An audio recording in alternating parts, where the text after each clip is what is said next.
2020년 새해 첫 300용사 기도에 오신 여러분을 환영합니다. 제가 이제 새해가 되면서요 보직이 바뀌었어요. 그래갖고 요즘에 제일 많이 듣는 인사가 목사님 오랜만에 뵙는 것 같아요. 안 보인다 이거죠. 누군가는 이제 아픈가, 무슨 일이 있으신가, 심지어는 딴 데 가셨나, 이렇게 생각을 하시는데 전혀 그렇지 않습니다. 보직이 바뀌어서 이제 기획실을 하다 보니까 이제 청라랑 부평이랑 왔다 갔다 계속 해야 되더라고요. 그래서 이번 주도 제가 지난 주일 오후부터 계속 부평에 그 부흥회를 계속 갔어요. 이제 설교 끝나고 바로 갈 거예요. 이제 가서 들여다 봐야 되거든요. 그래서 그렇게 됐는데 이게 여러분 그 뭐라 그럴까, 교구를 하다가 기획실을 하니까 약간 뭐라 그럴까, 식구를 잃은 느낌이라 그럴까.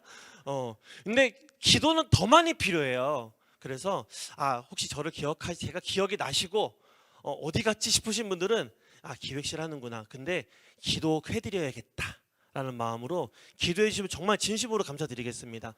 그 어느 때보다 하나님의 도우심이 필요합니다. 이게요 사람이 할 게 아닙니다. 여러 가지 의미가 있습니다. 여러분 아마 기획시 하셔도 우리 강도사님도 아실 거고요, 기획시 모습 다 아실 겁니다. 이게 사람의 힘으로 감당할 수 있는 게 아니더라고요. 진짜 하나님이 도우셔야 되는데 또 없어서는 또 안 되는 보직이기도 합니다. 감당할 수 있도록 기도해 주시면 정말 감사드리겠습니다. 제가 지지난주에 제자였던 청년을 만났어요. 목사님 식사 한번 해요 그러길래 그래 보자 해서 만났어요. 만나서 그 중간쯤 만났거든요. 저는 청라에 있고 걔는 서울에 있으니까 중간쯤에 만나가지고 밥을 먹는데, 밥 먹고 나서 차 한잔 하는데 그러는 거야. 목사님 어떻게 하면 좋을지 모르겠어요. 뭘 어떻게 하면 좋을지 모르냐, 니네 전도사한테 물어봐라 그랬어. 내가 지금 네 목사냐, 네 전도사님 계시지 않냐, 왜 떠나온 나에게 전화를 하냐. 근데 하도 이제 만나자고 하니까 만났어요. 만났는데 목사님 근데 봉사하는 게 많은데 다 내려놔야 될 것 같아요. 좀 지쳤어요. 번아웃이 온 것 같아요. 막 그러는 거예요. 근데 이 친구가 교회에서 되게 열심히 하는 친구예요. 예스맨이에요. 누가 뭐 좀 도와주세요 그러면은 노하는 경우가 없어요. 그리고 그거를 그렇게 힘들게 여기지 않고 수월하게 했던 친구입니다. 은혜도 아는 친구고 기도하는 친구고 했는데, 지금 보니까 너 봉사 뭐뭐 하냐 해보니까 거기 새하려 보니까 뭐 방송질도 하고 교육국 뭐도 하고 뭐 이것도 하고 저거 무슨 기도회 뭐또 봉사도 하고 막 한 7, 8가지 되더라고요. 그러니까 주중에도 교회 막 가고, 사업을 하는 친구라서 이제 좀 자유로우니까 주중에도 막 교회 가고 했던가 봐요. 그랬더니 시작할 때는 다 좋은 마음으로 했는데 뭔가 보세요 좀 지치고 못하겠어요 그러는 거예요. 그래서 막 가만히 듣고 있다가 왜 그러는 것 같냐 물어봤어요. 왜 그러는 것 같냐, 모르겠어요. 그냥 이 일이 된 것 같아요. 그러네, 이 일이 됐네 그랬어요. 여러분 하나님께서 우리를 부르실 때, 사역을 주실 때 그 일할 일꾼이 필요해서 주신 겁니까? 그게 아니거든요. 그게 아닙니다. 그게 아니라 하나님이 기뻐하시는 그 일 가운데 그 은혜를 함께 누리기 원해서 우리를 부르신 거거든요. 그런데 이 친구의 마음께부터 이미 이 일이 되었더라면 그건 하나님이 기뻐하시는 게 아닌 거죠. 그래서 그냥 그런 거예요. 이 일이 됐네. 우리가 그래서 누군 물어볼 때 다 내려놔야 될 것 같아요 그러는데, 하나님께 기도하자. 기도해라. 하나님이 무엇을 기뻐하시는지, 무조건 다 내려놓을 게 아니라 네가 지금 하고 있는 것 가운데 하나님이 기뻐하시는 것이 무엇이고 하나님이 기뻐하지 않는 것이 무엇인지를 알려달라고 같이 기도를 하자. 그리고 하나님이 기뻐하시는 거라면 내가 힘들어도 붙들어야 된다. 왜냐하면 그때 하나님께서 그걸 감당할 수 있는 힘을 주실 거기 때문에 그렇다. 하나님이 기뻐하시는 일이니까. 그렇다면 우리가 힘들어도 붙들어야 된다는 건데, 그렇지 않은 거라면 네 눈에 중요해 보이는 것일지라도 내려놓아라. 내려놓아라. 그래서 지금 그쪽 청년, 우리 부평 청년들도 다 다음 주인가요? 이제 단기 선교 떠나거든요. 필리핀으로. 네, 그쪽 청년들도 이제 단기 선교를 준비하고 있어요. 그래서 제가 아주 극단적인 예로 그랬어요. 네가 지금 단기 선교 준비하고 있잖아. 근데 이게 하나님이 기뻐하지 않는 거라면 너 내려놔야 되는 거야. 극단적인 예로. 그런 거야. 하나님이 기뻐하시는 것은 힘들어도 붙들어야 되고, 하나님이 기뻐하지 않는 것은 이게 옳다 여겨져도 내려놔야 된다. 근데 여러분 왜 이런 마음이 듭니까? 왜 이런 마음이 듭니까? 내 마음의 기준이 내가 되었기 때문에 그렇습니다. 내가 이거는 해야 되고 이것도 해야 되고 저것도 해야 되고 이것이 옳으니까, 이것이 하나님의 기쁨인가라는 기준이 내 마음에 사라졌기 때문에 즉 이런 마음이 들고 번아웃이라는 게 오는 겁니다, 여러분. 진짜 일이 돼버린 거죠. 그게 돼버린 거예요. 여러분, 세상을 살아가면서 우리가 믿고 살아가면서 하나님의 일을 하면서 이런 경우들이 종종 있습니다. 그런데 이 반대의 경우도 있습니다. 누군가는 다 내려달릴 것 같은데 어떤 분들은요, 하는 것마다 열심히 하고 포기하는 일이 없습니다. 근데 그게 과연 무조건 다 좋은 것인가? 이것도 돌아봐야 돼요. 지치지 않고요, 사역도 잘 하시는데 가끔요, 거기에 하나님의 마음은 없는 사역도 가끔 있어요. 가끔 있어요. 뭐냐면 하나님의 뜻과 하나님의 기쁨과는 아무런 상관없이 그냥 나의 의로움으로 그냥 밀어붙이는 사람들도 있다라는 것이죠. 근데 이것이 여러분 지금 막 승승장구하는 것 같은데 그것이 하나님 기뻐하시겠습니까? 그렇지 않다라는 거예요.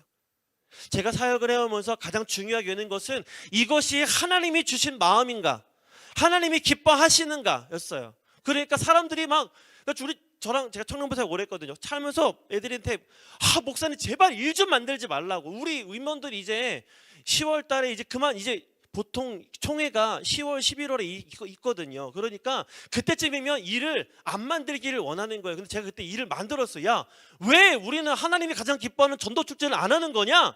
야, 이거 해야 된다. 목사님 저희 제발 일 그만 만들라고.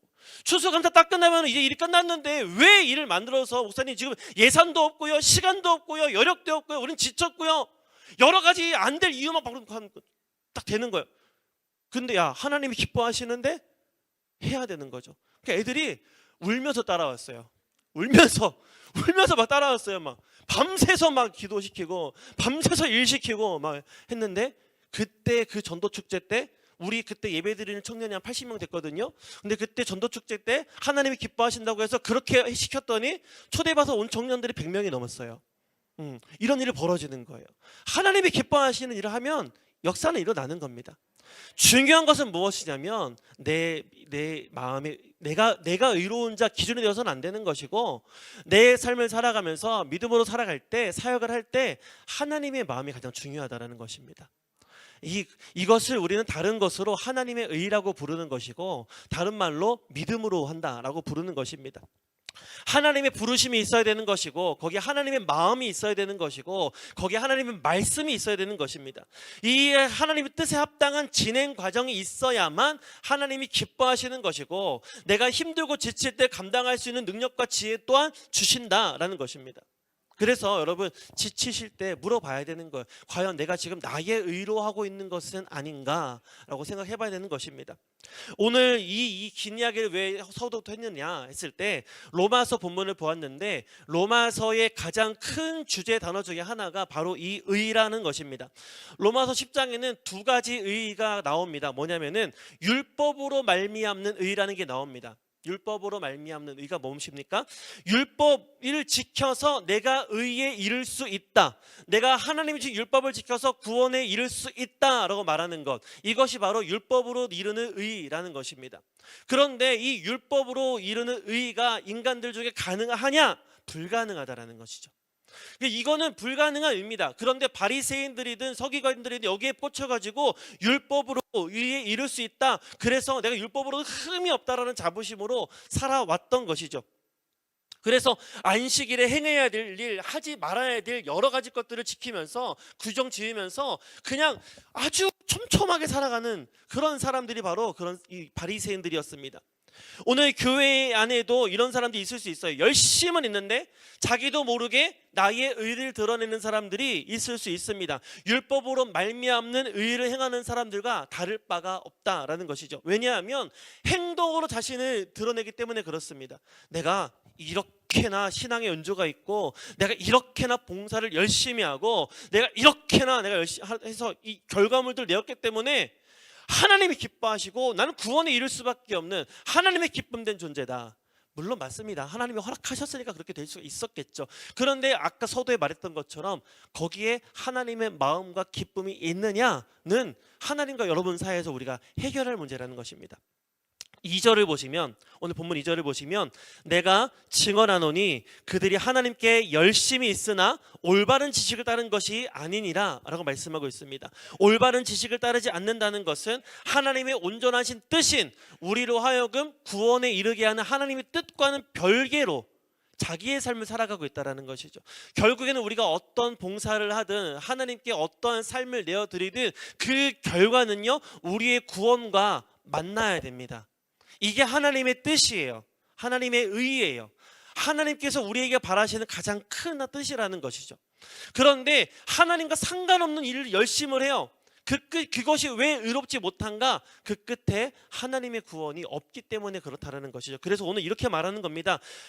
하나님께 열심은 있으나, 열심히 안 한다는 게 아니에요. 열심은 있으나 올바른 지식을 따른 것이 아니기 때문에 구원에 이를 수 없다, 이런 얘기를 하는 것입니다. 물론 오늘 본문의 5절 말씀처럼 율법으로 말미암는 의를 행하는 사람은 그 의로 말미암아 살리라 라고 하였으나 세상 그 어느 누구도 율법으로 의에 이를 수 있는 사람은 없습니다. 없어요. 여러분, 어떻게 단 한 번의 실수가 없는 사람이 있습니까?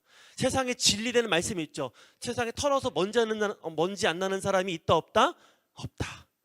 털어보면 무조건 먼지가 나는 겁니다. 여러분, 먼지가 나는 거예요. 그래서 율법으로 말미암는 의는 실현 불가능한 의인 것입니다. 율법을 우리 인간이 다 지키긴 어렵기 때문에 예수님께서 이 땅에 오신 거죠. 예수님께서 오신 거예요. 예수님께서 율법의 모든 요구를 우리에게 해결하기 위해서 이 땅에 오셨습니다. 그래서 4절에 이렇게 말씀하시는 겁니다. 그리스도는 모든 믿는 자에게 의를 이루기 위하여 율법의 마침이 되시니라 라는 겁니다. 율법으로 의에 이뤄야 되는데 예수님께서 오셔서 율법의 마침이 되셨고, 누구든지 예수를 믿기만 하면 의에 이르게 되었다, 구원에 이르게 되었다, 이것이 하나님의 뜻이라는 것입니다. 믿음으로 말미암는 의는 여러분, 실현 불가능한 게 아닙니다. 율법으로 말미암는 의는 우리는 불가능하지만 믿음으로 말미암는 의는 누구나 할 수 있는 겁니다. 6절과 7절을 보시면 믿음으로 말미암는 의는 누가 하늘에 올라가겠느냐 혹은 누가 무적하게 내려가겠느냐 같은 실현 불가능한 요구를 하지 않는, 그러니까 네가 하늘에 날아 올라가봐, 네가 지옥에 내려가서 다시 올라와봐, 이런 요구를 하지 않는다라는 거죠. 불가능한 요구를 하지 않는다라는 것입니다. 누구나 마음으로 믿고 입으로 시인하면 구원에 이른다라는 것입니다. 내가 거동이 불편해도, 내가 좀 부족해도, 내가 좀 모자라도, 아니 내가 모든 것을 이루었다 하더라도 이것이 없으면 의에 이룰 수 없다라는 것입니다. 의에 이룰 수 없다라는 것. 믿음은 어려운 행동을 요구하지 않고 마음과 입으로 실현 가능하다라고 말씀하고 있습니다. 이 믿음은 하나님께서 값없이 주시는 은혜라는 차원에서 보시기 때문에 결코 어려운 게 아닙니다. 말씀이 마음에 있고 입에 있다고 되어 있습니다. 입으로 예수를 주로 시인하고 마음으로 믿으면 구원을 받는다라고 말씀하셨습니다. 이 여러분, 믿음으로 말미암는 의로 우리가 구원받았음을 우리는 알아야 됩니다. 그러면 여러분이 우리가 삶을 살아가면서 이 믿음으로 구원을 성취하기 위해서 늘 입술의 고백이 필요하다는 것을 우리는 알아야 됩니다. 이 입의 증거가 곧 하나님의 말씀의 선포라는 것도 알아야 됩니다. 왜 그 친구가 아까 그 친구 있잖아요. 아까 저한테 밥 먹자고 했던 그 친구가 왜 왔을까? 결국 잃어버린 게 뭐냐면 믿음을 놓쳐버렸던 거예요. 하나님이 나를 여기 세우셨다, 하나님이 나를 부르셨다, 하나님이 내게 맡기셨다, 이거를 놓쳤던 거예요. 이걸 놓쳤던 거예요. 하나님의 마음을 놓친 거예요. 나를 구원하기 원하시고 나를 그 의에 이르게 하시는 하나님의 마음을 놓친 거죠. 이거를 회복해야 되는 거예요. 오직 믿음으로만 구원을 얻습니다. 오직 믿는 자에게만 능력이 부어집니다. 오직 믿는 자에게만 하나님이 역사하십니다. 이 믿는 자에게 반드시 있어야 될 것이 무엇입니까? 입술의 고백이에요. 아까 그 친구 입술의 고백이 뭐였어요? 와, 다 내려놔야 될까 봐요. 다 내려놔야 돼요. 안 돼요. 믿는 자에게 능치 못함이 있다 없다? 없다. 왜 그렇습니까? 하나님이 능력을 주시기 때문에, 믿는 자에게 능력 주시기 때문에. 믿음으로 말하는 우리 이 믿음의 고백이 반드시 필요합니다. 구원의 시작은 그래서 하나님의 말씀부터인 것입니다. 로마서 10장 17절을 보시면 믿음은 들음에서 나며 들음은 그리스도의 말씀으로 말미암았느니라 라고 말씀하십니다. 믿음 어디서 들어요? 들음에서 나는 거예요. 들음에서 나오고 이 듣고 나서 그 말씀으로 말미암아 믿음이 생긴다라는 거죠. 하나님의 말씀이 들려졌을 때 그렇구나라고 믿음이라는 게 생기는 겁니다. 그런데 믿음이 생겼을 때 어떻게 의에 이룰 수 있는가? 그게 10절이에요 10절을 보시면 사람이 마음으로 믿어 의에 이르고 입으로 시인하여 구원에 이르느니라 말씀하시잖아요. 먼저 들어야 돼요. 하나님이 그렇구나. 하나님이 능력 주시는구나. 하나님의 마음 가지고 살아가면 하나님이 역사하시는구나. 하나님이 하시면 되는구나. 믿음이 생겼어요. 그러면 어떻게 해야 돼요? 마음으로 믿었으면 입술로 시인해야 돼요. 그러면 구원에 이르게 되는 거예요. 의에 이르게 되는 거예요. 하나님이 일을 이루시는 것을 보게 되는 거예요. 오늘 우리는 그걸 봐야 되는 거죠. 제가 이 얘기를 그쪽에 풀었어요. 기도해보자. 그들이 끝나고 나서 집에 가면서 이제 차를 태워다 주고 가고 있는데, 목사님 마음이 시원해진 것 같아요. 뭔가 명확해졌어요. 제가 뭘 해야 될지 알겠어요. 그치? 뭘 해야겠어? 가서 기도해야 돼요. 기도해야 돼요. 하나님의 뜻, 내가 놓쳤던 아버지의 마음 뭔지를 다시 찾아야겠습니다. 목사님 기도해야겠어요. 진짜 감사하지 않냐? 저희도 부평에서 우리 지금 지난주지. 우리 헷갈립니다. 지난주 우리 신년 특세 했잖아요. 거기도 똑같이 특세를 해요. 기도하자. 다계장 목사님 했던 얘기를 제가 똑같이 따라했어요. 왜 우리는 신년 특세를 허락하셨는데 기도로 준비하지 않는 건가? 기도로 준비해라. 목사님 말씀하셨거든요. 그래서 어느 날부터 갑자기 기도 제목에 신년 특세를 기도로 준비합시다 나왔을 거예요. 그렇죠? 나왔을 거예요. 목사님 하신 말씀이요. 그 얘기를 똑같이 얘기 적용했어요. 얼마나 감사하냐. 다음 주 너희 교회에 특세가 있다. 기도로 준비해라. 기도로 은혜 달라고 준비해라. 반드시 응답하신다. 반드시 능력 주신다. 하나님이 응답하셔서 너의 마음을 해결하실 것이다. 기도했어요. 그랬더니 마음이 시원케 된 거죠. 근데 아직은 해결된 건 아무것도 없어요. 왜냐하면 기도하지 않았기 때문에. 여러분 얼마나 감사합니까? 여러분 지금 어디 계십니까? 기도하는 자리에 계십니다. 여러분 기도하시면 무엇이 나타납니까? 능력이 나타납니다. 내 안에 잃었던 용기, 내 안에 잃었던 기준, 내 안에 잃어버렸던 믿음, 능력, 지혜, 기도할 때 여러분 모든 것이 다시 회복될 줄을 믿습니다. 모든 것이 다시 부어질 줄로 믿습니다. 새해 첫 우리 수요 300용사 기도회에 여러분 기도하신 여러분에게 반드시 능력이 나타날 것을 믿으시기를 바랍니다.